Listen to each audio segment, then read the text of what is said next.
last night there was a fairly significant event that was very much Black history.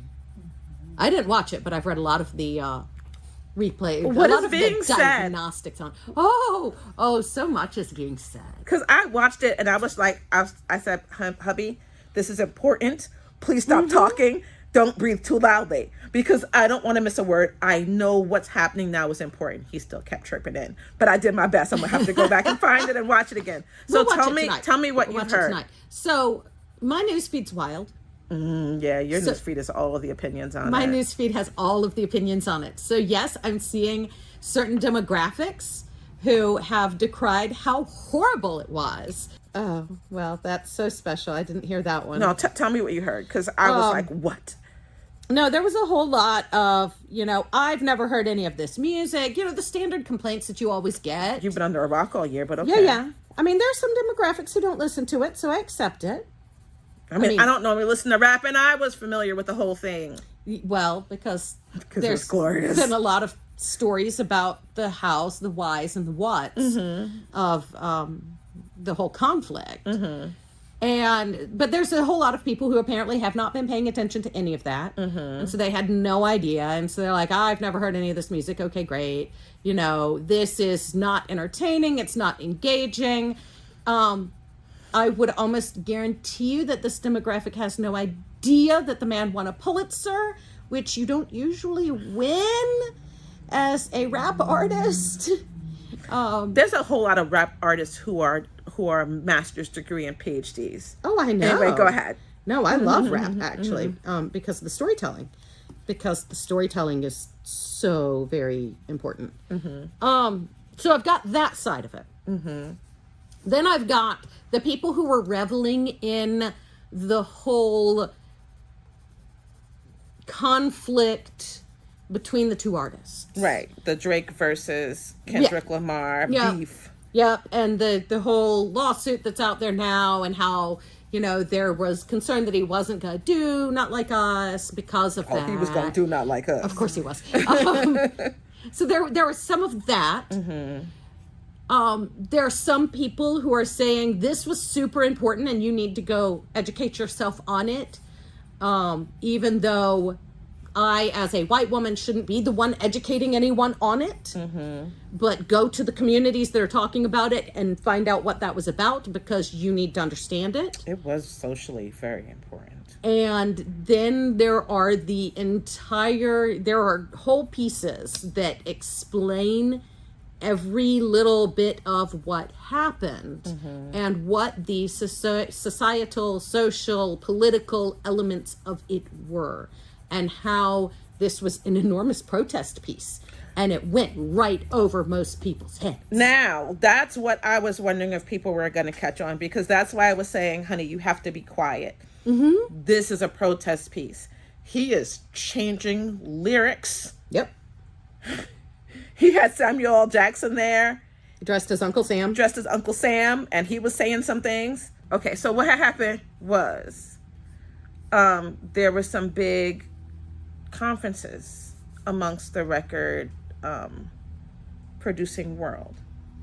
And they would bring in these new Black acts. And at the time before this, we had Rapper's Delight, and we had just a lot of funny, and positive rap out there. The 1980 to 85 rap was very entertaining. One song that I remember very much was just about how bad somebody's grandma's food was, and they had to sit there and eat it. Like, it was funny. It was humorous. It was cute.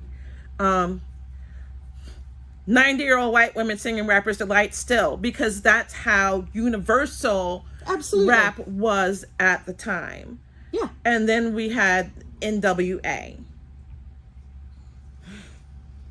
I can't even say the name of the song. Yeah. Yeah. Because it was threatening to the police. And they call that ghetto rap and whatever. And so I don't know if it was right then or right after that that record executives started. Oh, that's why I'm drawing this, because you're drawing it. Goodness gracious.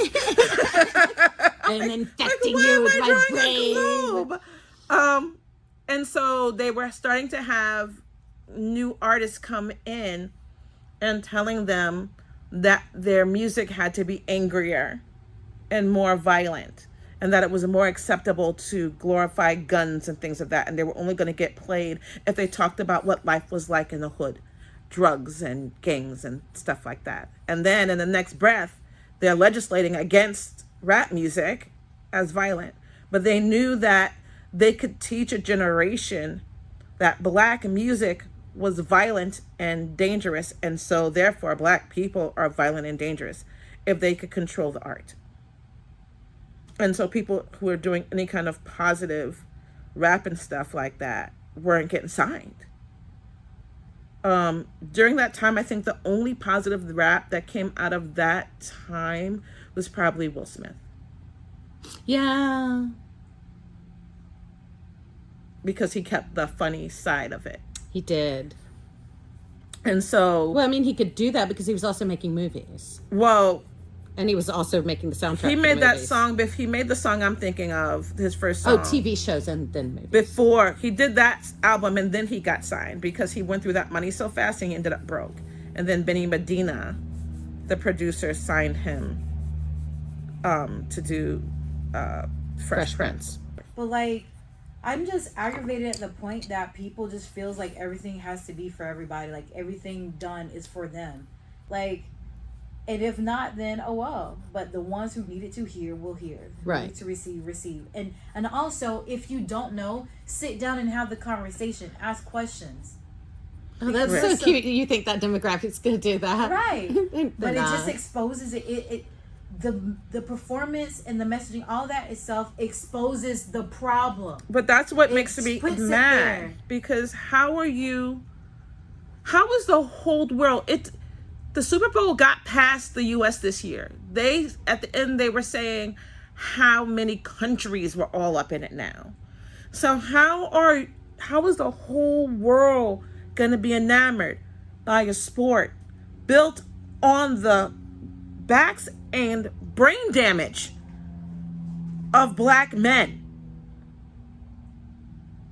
and not want to hear our art? Well, that's a problem. Yeah. Like, you want to watch us bang our heads together. I mean, I saw two guys heads bang together, and the next, 10 minutes, they're still working on the Black guy's neck. And he was in pain. Right? So we can watch them bang together and get hurt. What is this, the Colosseum? Well. Whew. But yet the art that he listens to, the art that he's going to lay down and listen to tonight while he's in the ice bath or whatever, is not acceptable? You don't get to pick and choose. Either you're with us or you're not with us. So another point, and this was kind of a shot at some of the people who were complaining about it, is 364 days out of the year, you can't declare that you're going to boycott the NFL and tell all your friends to boycott the NFL and then expect that the entertainment and the ads are going to be tailored to you. Wait, what? Oh yeah. No, tell me about the boycotts. Because they were allowing individuals to not stand for the national anthem. Don't. Mm-hmm. So we're now gonna boycott the sport. So then what business do we even have tailoring the performance to you? You're not there. That's the point. That's the whole point. But apparently they were there because they're all right here. One bad right there. I squeezed that in. No, it's very reasonable. No, that was the whole point, is they showed up and complained, but what right do they have to do that? Because these are the things that I wound up keeping. And these are the things I wound up copying. We talk about history a lot because we write about history. Right. And because we think history might be the most important subject to study. I think we do. So, because it teaches your critical thinking skills, which is needed now more than ever. So, there it is. who knows what we'll talk about next time. But until then, we'll see you later. Till next time.